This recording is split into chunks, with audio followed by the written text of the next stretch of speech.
तो एपिसोड 5 की शुरुआत में होमलैंडर अपने बेटे रायन की तस्वीर देख रही थी। तो उसके बाद वहां पर उसे फायर क्रैकर आके मिली। तो होमलैंडर बोलता है कि तुम में से अलग स्मेल आ रही है। तो फायर क्रैकर बोलती है कि वो मेरे शायद नए परफ्यूम की होगी। तो होमलैंडर कहता है नहीं, तुम शायद मेरे बाप से मिले हुए होगे। तो उसके बाद होमलैंडर बोलता है कि मुझे अभी अभी एक फरिश्ता मिला था जिसने कहा कि मैं अभी गॉड बनने वाला हूँ, और जिसमें से लोग मुझे सेवा करेंगे और मेरे सामने झुकेंगे और मैं उन्हें बचाऊंगा। तो तब तो ये सुन के फायर क्रैकर को ये थोड़ा अजीब लगा, और वो उसका होमलैंड लेके चाटने लगा, मतलब उसे बोलने लगा कि हाँ सर अब तो महान है। तो उसने उसकी तारीफ की। तो उसके बाद होमलैंडर थोड़ा खुश हुआ और बोलने लगा कि तुम बाकी सब में से बेहतर और अलग हो, तो इसलिए मैं चाहता हूँ कि तुम पूरी दुनिया के सामने मुझे गॉड बोल के प्रेजेंट करो अपनी मीडिया की पावर से। तब उसकी फटी पड़ी थी। तो दूसरी तरफ हम देखते हैं कि होमलैंडर के बेटे रायन के इतने मार पड़ने के बाद अभी वो बिली के साथ है। तो हम उसे देखते हैं कि बिली बोलता है कि बेटा तुम्हें उसके बाद नहीं जाना चाहिए था, क्योंकि इस जंग में तुम हमारे सबसे खतरनाक हथियार हो और हमारे पास अभी वायरस रेडी नहीं है। तो तब रायन बोलता है कि मुझे पता है आपको मेरी कोई खास परवाह नहीं है। और ये बात हम काफी एपिसोड से देख भी रहे थे कि बिली बस रायन से अपनी काम हासिल करना चाहता था। और तभी हम बिली के डॉग यानी कि टेरर से मिलते हैं। और एक बात हम काफी एपिसोड से देख भी रहे हैं कि टेरर को बहुत बार दिखाया जा रहा है सीरीज में। किसी न किसी हर एक एपिसोड में हमें दिखाया जा रहा है कि छोटी छोटी क्लिप करके टेरर को दिखाया जा रहा है। तो कॉमिक बुक में ऐसा होता है, टेरर के पास ऐसा पावर आ जाता है कि टेरर जिसको भी काटता है वो सूप से डायरेक्ट एक नॉर्मल ह्यूमन बन जाता है। और इसी बात का फायदा टेरर फाइनल फाइट में बहुत अच्छे से लगाता भी है। लेकिन बाद में टेरर को ब्लैक नोयर मार देता है। और यही होता है पीक पॉइंट बुचर के लिए। बुचर इसमें से इतना गुस्सा होता है कि वो अंधाधुंध सूप को मारने लगता है। तो ये सब बात छोड़ो, सीरीज में आगे हमें दिखाया जाता है कि रेहान से बात करने के बाद जब बिली उसके लिए पानी लेने जाता है, तो लेने लेके आके बाद वो देखता है कि वहां से रायन वहां से चला गया था। दूसरी तरफ हम देखते हैं कि अभी भी फ्रेंकी, विली और द बॉयज की टीम वायरस बनाने में लगे हुए हैं। तो वहां पर फ्रेंची देखता है कि ह्यूजी और क्यूमी गले लग रहे हैं। तो इसके बारे में जब फ्रेंची ने उसकी गर्लफ्रेंड से पूछा, तो उसने कहा कि ह्यूजी उसके लिए एक भाई जैसा है। तो हम उसके बाद देखते हैं कि बूचर और बाकी के लोग आते हैं, और उस पर से फ्रेंची बोलता है कि वायरस बनाने में अभी भी एक हफ्ते का टाइम लग जाएगा। तो उसके बाद ह्यूजी कहता है कि फिर तो हमें फोर्ट हार्मोनी जाना चाहिए, क्योंकि वहां पर हमें वायरस का एक सैंपल सैंपल मिल सकता है। तब फ्रैंकी कहता है कि वो वायरस किसी भी जानवर पर असर करके उसे और भी खतरनाक बना सकता है, इसमें हमारी जान का खतरा हो सकता है। तब ह्यूजी ने कहा कि होमलैंडर अभी फ्री है और वो वहां फोर्ट फोर्ट जाकर भी वहां ला सकता है। तब बिली ने कहा कि हाँ हम जा सकते हैं, क्योंकि रायन भी अब चला गया है। तो इस बात पे ह्यूजी बिली को टीज करता है। और उस बात पे बुचर बोलता है कि एनी भी तो हमें छोड़कर चली गई ना। तो इस बात पे ह्यूजी भी थोड़ा चुप कर जाता है। तो दूसरी तरफ हम देखते हैं कि एनी अपने पापा के घर आई थी और उनसे बात करने की कोशिश कर रही थी, लेकिन वो उसके पापा इंटरेस्टेड नहीं थे। तो वो एनी भड़क गई और उसके पापा के सामने जो बर्फ हटा रही थी अपने घर के सामने से, तो वो अपनी पावर से बर्फ को पिघला दिया। उसके बाद उसका पूरा परिवार बाहर आया। तो तब हम देखते हैं उसके नए माँ और नए भाई से उस हम जान पाते हैं कि उसका नया परिवार है उसके पापा का, और उसके भाई का नाम मैसन था। और दूसरी तरफ हम देखते हैं कि सिस्टर सेज गवर्नमेंट को बोल रही है कि वो उसके गवर्नमेंट स्कूल का फंडिंग का पैसा उसके गवर्नमेंट स्कूल को छोड़कर होमलैंड के स्कूल को भेज देंगे, क्योंकि गवर्नमेंट स्कूल के बच्चे जिहादी बन रहे थे और वो लोग नहीं चाहते कि वो लोग जिहादी बने, तो होमलैंड के स्कूल के पैसे में देने देना चाह रहे थे। और तभी रूम में सोल्जर बॉय आया और सोल्जर बॉय सेज के ऊपर बहुत ज्यादा भड़की हुई थी। और तब सोल्जर बॉय ने कहा कि तुम मुझे ऑर्डर नहीं दे सकते। तो सेज ने कहा कि तुम अपने मूवीज में ड्रग्स की डायलॉग नहीं दे सकते। तो सोल्जर बॉय ने कहा कि कॉन्ट्रैक्ट में तो लिखा है, वो पुराना कॉन्ट्रैक्ट 1988 वाला। तो सेज बोलता है कि ये नया जमाना है, तुम एक काम करो, तुम एटीट्यूड होमलैंडर के सामने दिखाना। और होमलैंडर अभी फोर्ट हार्मोनी जा रहा है, और स्टैन ने उसे बताया कि वो अभी भी वहां पर ये V1 की कुछ सैंपल बचा हुआ है, और तुम्हें भी वहां पर V1 दिया गया था, तो तुम्हें भी उसके साथ होमलैंडर के साथ जाकर वहां पर होमलैंडर को उसे ढूंढने में मदद करनी पड़ेगी, जिससे तुम लोगों का बाप बेटे का रिश्ता और ज्यादा अच्छा हो सके, तुम दोनों वहां पर जाकर अमर हो सको। तो सोल्जर बॉय ये मान गया। दूसरी तरफ हम देखते हैं कि द बॉयज की टीम अभी जा रहा है, तो वहां पर रास्ते में उन्हें बहुत ज्यादा लाशें मिली, जिन लाशों की क्या बोलूं मैं, आंखें गल चुकी थी, कीड़े खा रहे थे। तो ये देखकर वो लोग थोड़ा सोच में पड़ गए और डर गए कि कौन सा सूप वहां पर होगा फोर्ट हार्मोनी में। तो वो लोग चलने लगे। तो दूसरी तरफ हम देखते हैं कि डीप और नोयर की बातें। तो इसमें नोयर फाइनली अपना मुंह दिखा रहा है, मतलब नकली नोयर, और डीप के साथ वो बहुत भड़का हुआ है। तो नोयर डीप को बोलता है, मेरे लिए चुप रहना बहुत मुश्किल है, और मैं तुम्हें अपना अच्छा दोस्त मानता हूँ, लेकिन पूरी दुनिया डीप को एक बेवकूफ मानता है, लेकिन फिर भी मैं तुम्हारे साथ हूँ, लेकिन अंत में तुमने भी मुझे धोखा दिया। तो राजीव कहता है कि मुझे होमलैंडर के सामने हीरो बनना था, इसलिए मैंने तब तुम्हें बेहोश करके स्टैन को मैंने खुद उसके हवाले किया। तो ये सुनकर नोयर गुस्सा हो जाता है, और वो बोलता है कि होमलैंडर वो तुम्हें उसकी बाप की जगह कभी नहीं देगा। तो ये सुनकर डीप थोड़ा निराश हो जाता है। और दूसरी तरफ हम देखते हैं एशली और उसके पति को, जहाँ पर एशली और फादर ने बहुत ज्यादा मचा रखा था। तो उसके बाद एशली ने बोला, जब फादर वो जब अपनी फोन को देख रहे थे, तो बैक एशली ने बोला कि फादर वो अब कंगाल हो चुके हैं। तो अब एशली भड़क गई, क्योंकि फंडिंग के सारे पैसे जो चर्च से आ रहे थे, तो ये सब उड़ा दिया फादर ओ ने। तो अब फादर ओ कंगाल हो चुका है। एशली ने पूछा कि कितने रुपए का कर्जा है। तो फादर ओ ने बोला तकरीबन 15 करोड़ डॉलर। दूसरी तरफ हम देखते हैं कि द बॉयज की टीम जा रही है।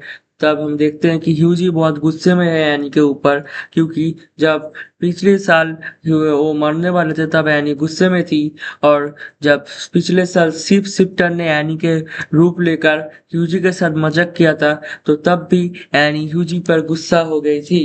तो बॉयज जब फोर्ट के सामने आते हैं, तो उन्हें देखते हैं बहुत सारे लाशें। तो ये देखकर वो सब लोग चौंक जाते हैं, और सोचते हैं कि ये जरूर किसी ना किसी शुभ का काम होगा। तो दूसरी तरफ हम देखते हैं कि एनी अब अपने पिता के घर में आई थी, और वहां पर आकर उसे पता चलता है कि उसके पिता के नया परिवार है। और पॉल यानी कि उसके पास पिता वो नए परिवार के साथ बहुत ज्यादा घूमने जाते थे, लेकिन जब एनी छोटी थी तो उन्हें लेकर नहीं जाते थे। और उसके पिता अब एक पुलिस ऑफिसर है। और वहां पर पता चलता है कि पॉल यानी कि उसके पिता होमलैंडर को सपोर्ट करते हैं, और उसका भाई मतलब यानी कि भाई मैस जेसन, वो बोलता है कि हम अपने घर में आतंकवादी स्टारलाइटर को पनाह नहीं दे सकते हैं। तो एनी जा ही रही थी, तो अब उसके नए माँ ने बोला कि कुछ खाने को और नहाने को, क्योंकि एनी से बहुत ज्यादा बदबू आ रही थी। तो ये सुन के एनी रुक गई, लेकिन उसका भाई मैसन ये जानकर बहुत ज्यादा गुस्से में आ गया। और दूसरी तरफ हमें दिखाया जाता है कि वाट टावर में फायर क्रैकर और उसकी टीम होमलैंड को कैसे गॉड दिखाया जाए, ये मार्केटिंग के बारे में सोच रहे थे। तो तब वहां पर फादर ओ ने बोला कि होमलैंड को अगर चर्च में भगवान दिखाया जाए तो बहुत ज्यादा अच्छा होगा। तो वहां पर एक डैनियल नाम का बंदी बोलती है कि होमलैंड को सिर्फ भगवान माने तो 22% लोग की दुनिया में उसे भगवान मानेंगे। तो तब जैस बोलता है कि हमें कुछ होमलैंड के बारे में कहानी बतानी पड़ेगी। तो तब फादर वो बोलता है कि उसे एक नए चर्च का भगवान बनाया जाए तो कैसा होगा। तो तब फादर बोलती है कि जीसस भी कभी एक भगवान नहीं थे, वो बस दुनिया के लोगों के सामने में छुप जाता था। तो हमें भी होमलैंडर को एक नया मंदिर बनाना पड़ेगा, और उन्हें एक नए नाम से पुकारना पड़ेगा, लेकिन क्या। दूसरी तरफ हम देखते हैं कि होमलैंडर और सोल्जर बॉय जा रहे हैं फोर्ट की तरफ, जहाँ पर होमलैंडर चाहता था उड़ के जाने को, क्योंकि उसे टैलियो से बहुत ज्यादा तकलीफ हो रही थी, लेकिन सोल्जर बॉय नहीं चाहता था कि होमलैंडर उसे अपनी गोद में उठाकर ले जाए। तो तब होमलैंडर ने उस सोल्जर बॉय को उसके साथ आने का रीजन पूछा, तो सोल्जर बॉय ने कहा कि फायर क्रैकर ने बोला कि तुम उसकी इज्जत करते हो तो तुम बेवकूफ तो नहीं होगे। तब होमलैंडर ने सोल्जर बॉय से पूछा कि क्या तुम लिबर्टी से मिले थे? तो सोल्जर बॉय ने बोला कि हाँ, हम दोनों एक साथ रहे थे। तो ये सुनकर होमलैंडर थोड़ा सोच में पड़ गया कि हम दोनों बाप बेटे का टेस्ट बिल्कुल एक जैसा है। तो दूसरी तरफ हम देखते हैं कि बूचर के टीम को नक्शा मिल गया था इस फोर्ट का। तो तब उन्हें मिला कि इस फोर्ट में एक लैब है जहाँ पर V1 मिल सकता है।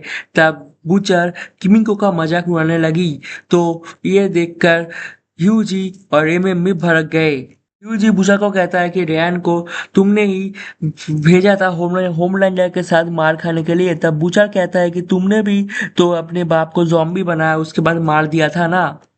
तब ह्यूजी ने एमएम को बोला कि तुम बिली का चमचा हो। तो वहां पर सब लोग एक दूसरे को मारने के लिए तैयार हो रहे थे, और तब किमी को भी फ्रेंची पर भड़क गई। तब फ्रेंकी एक मस्त तो होश में थी और उसने कहा कि इस जगह पर कुछ तो गड़बड़ है, तो हम हमें एक साथ होकर V1 को ढूंढना होगा। तो सब लोग एक साथ रहो। और दूसरी तरफ हम देखते हैं कि एनी नहाकर तैयार हो गए, अपने घर वालों के सामने आई। तब पॉल उसके बेटे के करतूतों के लिए एनी से माफी मांगती है, और एनी बोलती है कि आप लोग स्टारलाइटर को पकड़ते हो क्या, क्यों? और वो ये तो उसका बाप बोलता है कि हम लोग लाइमलाइटर के एक ऑफिसर के अंडर काम करते हैं और उसके हिसाब से हम स्टारलाइटर को पकड़ते हैं।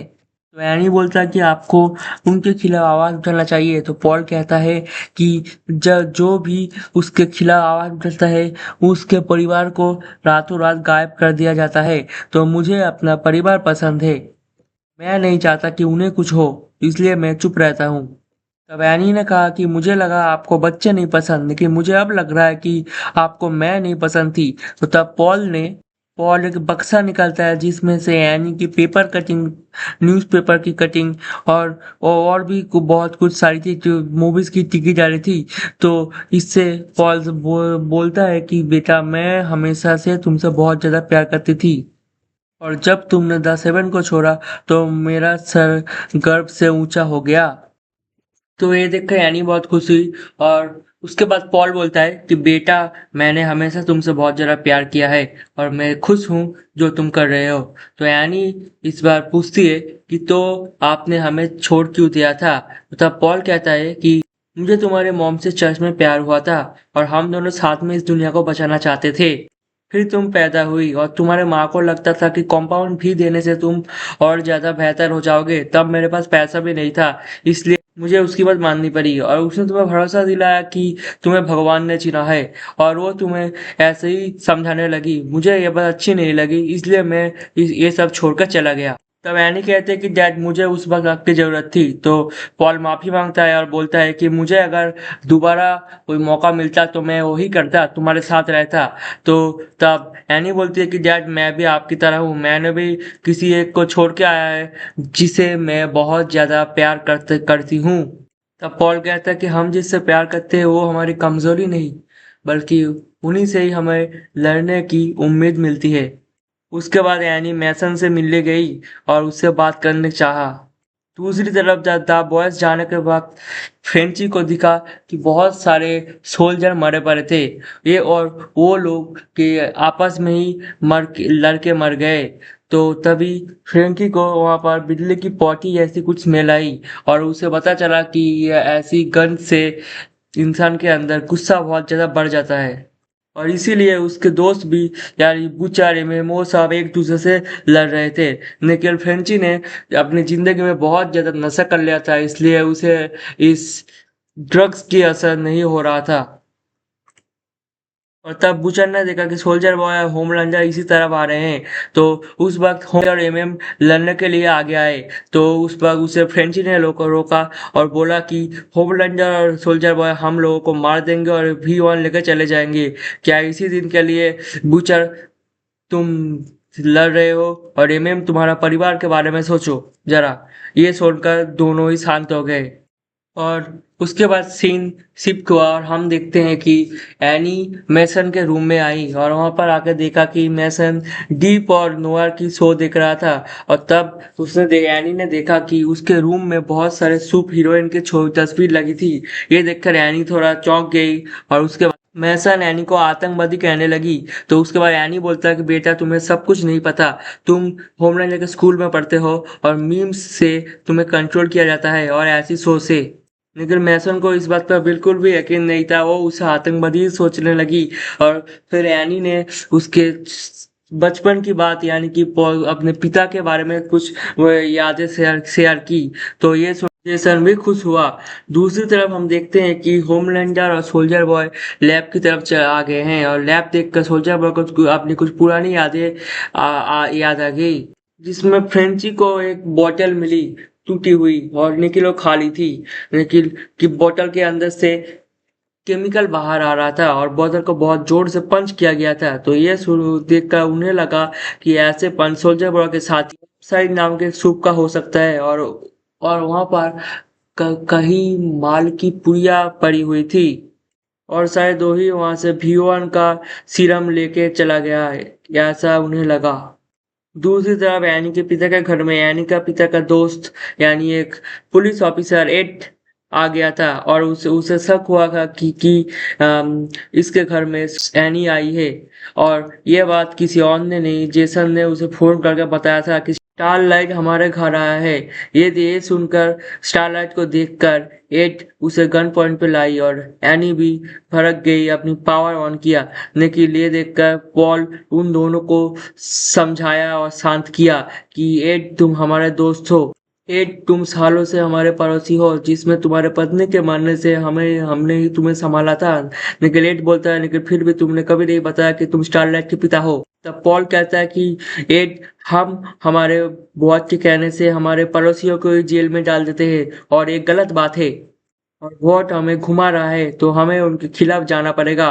तो ये सुनकर एड उस पर भरोसा किया और वहां से चला गया। बोला कि 1 घंटे के अंदर स्टारलाइट यहाँ से चले जाना चाहिए। दूसरी तरफ जब सोल्जर बॉय होमलैंडर जा रहे थे तो सोल्जर बॉय खुद की तारीफ करने लगा और बोलने लगा कि डॉक्टर वॉट सिर्फ नंबर 1 सोल्जर को ही सीरम V1 देते थे। तो होमलैंडर ने कहा मुझे तुम्हारे बारे में सब कुछ पता है कि तुम कितने बड़े फट्टू हो, तुम्हारे भाई तुमसे बहुत जरा अच्छा था और उससे जलने के लिए तुमने V1 अपने ऊपर टेस्ट किया था। तो नीचे सोल्जर बॉय होमलैंड आने के बाद द बॉयज को पता चल गई तो बुचर वहां पर जाना चाहता था। लेकिन एमएम ने कहा कि पैसे भी ये लोग V1 को बर्बाद कर देंगे, तो हमें यहाँ से जाना चाहिए। तो ये सुनकर ह्यूजी घबरा डर गया और वो बोलने लगा कि तुम लोग ये बर्बाद नहीं कर सकते, हमें इसकी मदद से स्टारलाइट और किमिको को बचाना चाहिए। तब बुचर कहता है कि दुनिया को किसी भी सूप की जरूरत नहीं है और ये यही कहने से वो लोग एक दूसरे से लड़ने लगे। तो वहां पर वायरस का असर होमलैंडर और सोल्जर बॉय के ऊपर भी हो रहा था। लेकिन होमलैंडर इसी बार बोलने लगा कि मुझे पता है तुम्हारे बारे में सब कुछ, तुम्हारे बाप और तुम्हारे भाई बहुत ज्यादा अमीर थे और तुम एक अमीर बाप की बिगड़ी हुई औलाद हो। सोल्जर बॉय ने होमलैंडर ने कहा कि तुम अपने भाई को हराने के लिए वॉट के सामने एक भीख मंगे की तरह रोए थे, तुम एक भीख मंगे हो। और तभी सोल्जर बॉय ने होमलैंडर को एक बॉक्स के अंदर धक्का दे दिया और बोला कि ये जगह इस एक सूप न्यूक्लियर एटम को कितने जरा सह सकते हैं ये जानने के लिए बनाया गया था, जिसमें से कोई नॉर्मल सूप तो मर जाता लेकिन तुम्हारे जैसे पावरफुल सूप को थोड़ा सा दर्द होगा। निखिल होमलैंडर का शरीर वहां पर जलने पिघलने लगा और उसी वक्त होमलैंडर ने अपने लेजर के यूज किया। निखिल रूम को कुछ भी नहीं हुआ। होमलैंडर ने मुक्का दिया, धक्का दिया, निखिल रूम को कुछ नहीं हुआ। सोल्जर बॉय वहां पर जाते जाते बोला कि मैं V1 को ढूंढ कर उसे बर्बाद करने के लिए आया हूँ, बोल के वो चला गया। फ्रैंकी जब लैब को घूम रहा था तो उसे वहां पर एक खास किस्म की पेड़ मिली जो एक ज़ॉम्बी की तरह जकड़ा हुआ था सारे जगह को। तो ये देखकर फ्रैंकी थोड़ा घबरा गया, चौंक गया। और यहाँ पर बुचर ह्यूजी को मारने के लिए ह्यूजी को ढूंढ रहा था। तो ढूंढते ढूंढते वो बुचर के लैब के रूम के सामने पहुंच गया और उसे देख लिया। तो ये देखकर बुचर भी होमलैंडर का मजाक उड़ाने लगा और बोलने लगा कि तुम V1 के साथ खुद को एक भगवान बनाना चाहते थे, लेकिन अंदर से तुम एक खोखले और बेकार इंसान हो तो तुम जिंदगी में कभी भी खुश नहीं हो सकते। तुम अंदर से एक छोटे से खोखले बच्चे हो जिसे कोई प्यार नहीं करता, तुम बस प्यार ढूंढते हो सबसे, और इसी वजह से तुमने अपने बेटे रायन को भी पीटा था। तो होमलैंडर कहता है कि मैं भगवान हूँ, इसी वजह से मेरा बेटा भी बच गया और अब भी वो जिंदा है। तो बूचर कहता है कि तुम कोई भगवान नहीं हो, मैं वायरस से तुम्हें मार दूंगा। होमलैंडर कहता है कि तुम्हारे पास कोई भी वायरस नहीं है, अगर होता तो तुम अब तक मुझे मार चुके होते, और मैं V1 ढूंढ लूंगा और तुम्हें और तुम्हारी पूरी टीम को कुत्ते की तरह मारूंगा।